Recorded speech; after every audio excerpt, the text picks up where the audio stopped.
Hello students, आज इस lecture में हम इलेक्ट्रोमैग्नेटिक इंडक्शन को समझेंगे। तो देखते हैं कि व्हाट इज़ इलेक्ट्रोमैग्नेटिक इंडक्शन।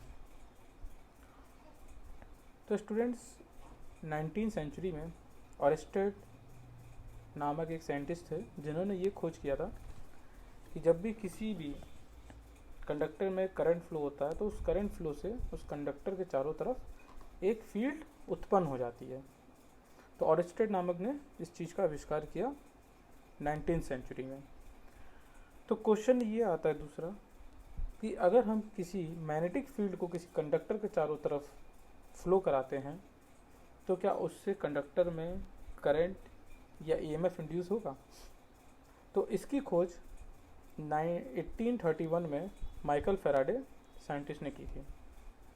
उन्होंने ये डिस्कवर किया कि जब भी किसी फ्लक्स को किसी कंडक्टर में लिंक करते हैं या फिर फ्लक्स को चेंज करते हैं किसी कंडक्टर के पास, तो उससे क्या होता है कि उस कंडक्टर के अंदर एक इंड्यूस ईएमएफ उत्पन्न होने लगता है। तो इसी को बोलते हैं हम इलेक्ट्रोमैग्नेटिक इंडक्शन, जिसकी खोज फैराडेस ने 1831 में की थी।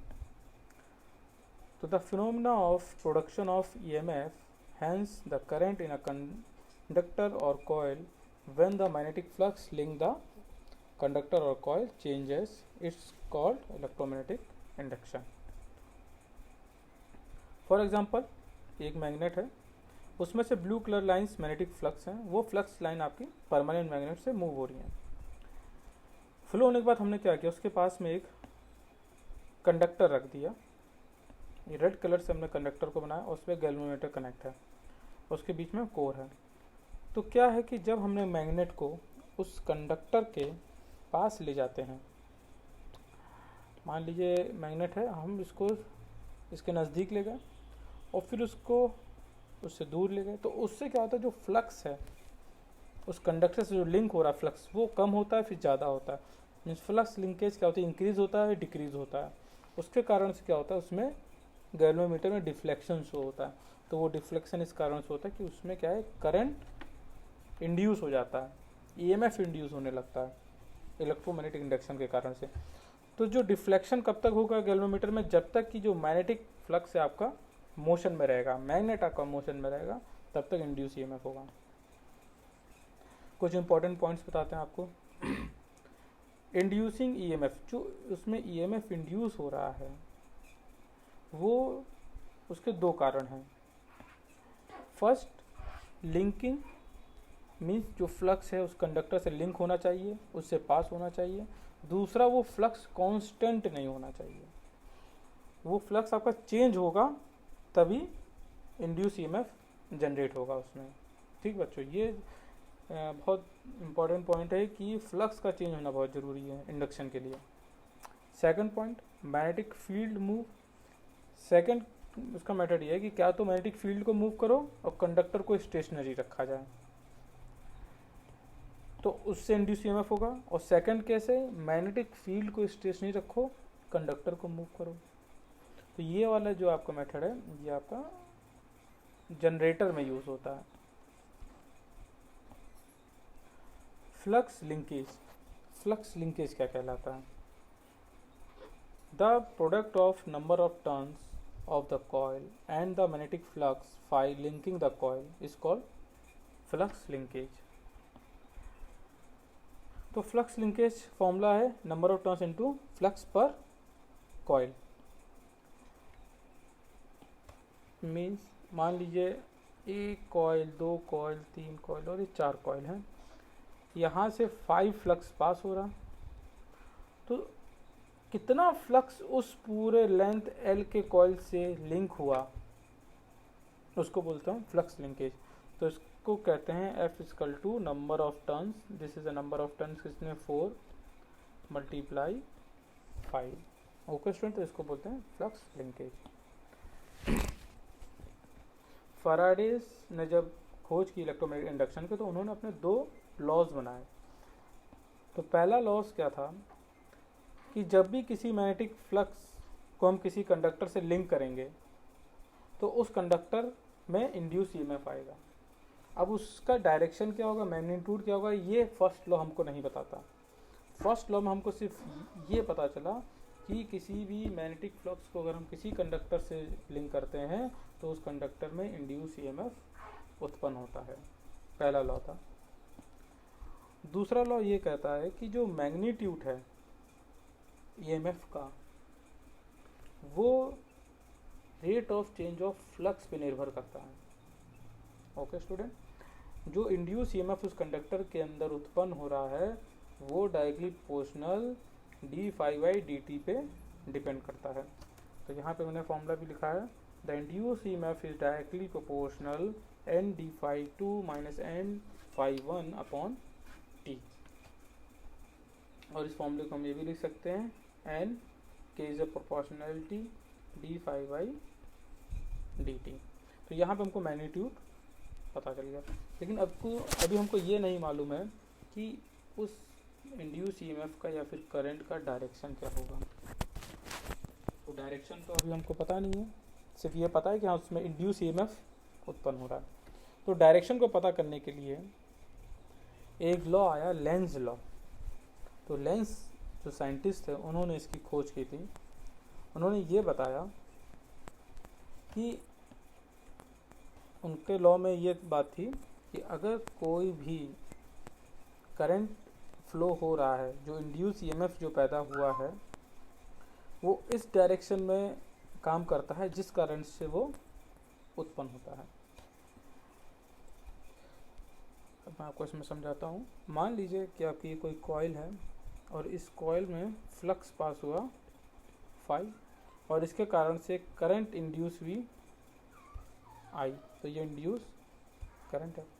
अब मैंने क्या किया, एक कॉइल बनाया, उस कॉइल में मैंने ईएमएफ अप्लाई किया बैटरी, और यहाँ करंट आई आया। करंट आई होने से क्या होगा, करंट आई से क्या होगा, इसमें फ्लक्स उत्पन्न होगा फाई। अब इस फ्लक्स के चेंज से जो ये फ्लक्स है, अगर हम इसको d phi by d t time के साथ अगर हम चेंज करते हैं तो ये जो चेंज है इस कॉइल से लिंक करेगा जिस कॉइल में वो उत्पन्न हुआ था। तो लेंज लॉ ये कहते हैं कि इंड्यूस ईएमएफ उसी कारण को अपोज करता है जिस कारण से वो पैदा होता है।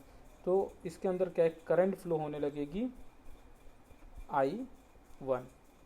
तो क्या है कि जो मेन करंट थी वो आपकी क्या थी, I थी, और जो इंड्यूस करंट है वो है I1।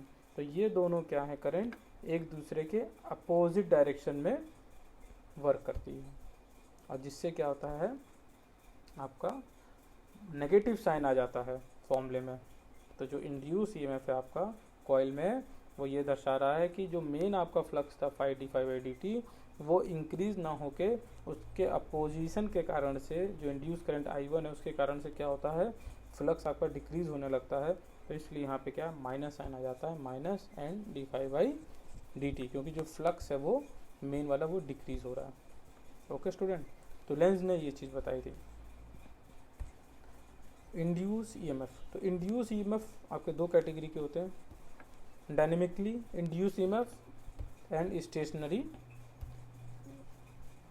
Statically induce EMF. और स्टैटिकली को भी हमने दो पार्ट्स में डिवाइड किया है, self induce EMF and mutual induce EMF. तो डायनेमिकली इंड्यूस ईएमएफ क्या है कि जब भी हम मैग्नेटिक फील्ड को स्टेशनरी रखेंगे और कंडक्टर को मोशन में रखते हैं तो तब हमारा डायनेमिक इंड्यूस ईएमएफ जनरेट होता है, जैसे कि जनरेटर में। अब हम देखते हैं कि self induce EMF and mutual induce EMF क्या होता है। सेल्फ इंड्यूस ईएमएफ, तो self induce EMF students name से पता चल रहा है कि कोई कंडक्टर के अपने ही कंडक्टर में इंड्यूस करना, मीन्स कोई कंडक्टर है जिसे फ्लक्स पास हो रहा है तो उसी कॉइल में ही ईएमएफ का इंडक्शन होना, तो ऐसे को हम इंड्यूस ईएमएफ बोलेंगे। तो the EMF induce in a coil due to the change of its own flux, ठीक स्टूडेंट्स, तो उसको बोलते हैं सेल्फ इंड्यूस ईएमएफ। यहाँ मैं आपको फिगर से इस चीज़ को समझाता हूँ। क्या है कि स्टूडेंट यहाँ पे हमने बैटरी भी अप्लाई कर रखी है, उस अप्लाई से क्या है कि करंट पैदा हुआ आई, वो करंट आई उस कॉइल में फ्लो कर रहा है। यहाँ पे आप देख सकते हैं कॉइल में ये करंट फ्लो कर रहा है। जब कॉइल में फ्लो करेगा तो ऑरेस्टेड नामक ने बताया था जब भी किसी कंडक्टर में करंट फ्लो करेगा तो उससे क्या होगा, फ्लक्स पैदा होगा, मैग्नेटिक फील्ड पैदा होगी। तो क्या है कि इसमें मैग्नेटिक फील्ड, रेड कलर से आप देख रहे हैं, मैग्नेटिक फील्ड जनरेट हुई। तो ये जो मैग्नेटिक फील्ड जनरेट हुई है फ्लक्स फाई, इसके कारण से क्या होगा, जब ये चेंज होगा तो जो उसका चेंज है वो फिर से क्या है, इसी कॉइल से लिंक कर जाएगा। जिस कॉइल में वो उत्पन्न हुआ था उसी कॉइल से ही इसका चेंज लिंक होगा, लिंकेज होगा। और लिंक होने से क्या होता है, उसके अंदर एक करंट जनरेट हो जाती है, जो भी मैंने आपको बताई थी। मान लीजिए इसमें करंट एक जनरेट हो जाएगी, ग्रीन कलर से मैं आपको शो कर रहा हूँ, इसमें करंट I1, करंट I बोल दीजिए, I1 करंट इंड्यूस हो गई। तो किसके वजह इंड्यूस हुई, d∅dt। और ये d∅dt किसके वजह इंड्यूस हुआ, करंट I की वजह। इसको मैं लिख देता हूँ। तो करंट I की वजह से d∅dt आया, और d∅dt की वजह करंट I1 आया, जो हमारी है इंड्यूस करंट। अब ये इंड्यूस करंट क्या करेगा, इसको अपोज करेगा मेन करंट को।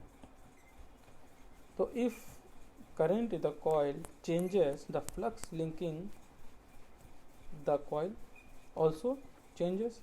The current will rise from 0 ampere to its final steady value in some time. This delay is due to the self-induced EMF. तो स्टूडेंट इस लाइन में ये बताना चाहते हैं कि जो मेन करंट आई थी उसकी जो ग्रोथ होती है, जीरो से जो वो फाइनल वैल्यू में जब जाना वाला होता है तो वो जा नहीं पाता, उसमें डिले होता है। उसके राइज होने में, जीरो से फाइनल वैल्यू जाने में क्या होता है, कुछ डिले होता है। और जो वो डिले होता है वो इस इंड्यूस करंट की वजह से होता है। वो इंड्यूस करंट क्या करती है, उसके ग्रोथ को, इंडक्टर में उसके ग्रोथ को स्लो कर देता है इंड्यूस ईएमएफ। ठीक है स्टूडेंट, इतना आप समझिएगा, क्योंकि अभी नेक्स्ट टॉपिक रहेगा उसमें decay rate and growth rate रहेगा आरएल सर्किट का, उसमें हम उसको अच्छे से समझेंगे। तो क्या है कि जब भी इससे मेन करंट आई फ्लो होगा तो जीरो से अपनी फाइनल वैल्यू में पहुंचने में क्या होता है, इंड्यूस ईएमएफ उसको अपोज करता है, जिससे कि वो उसमें डिले होने लगता है। तो ये जो डिले होता है वो उसको कहते हैं इंडक्टेंस। इंडक्टेंस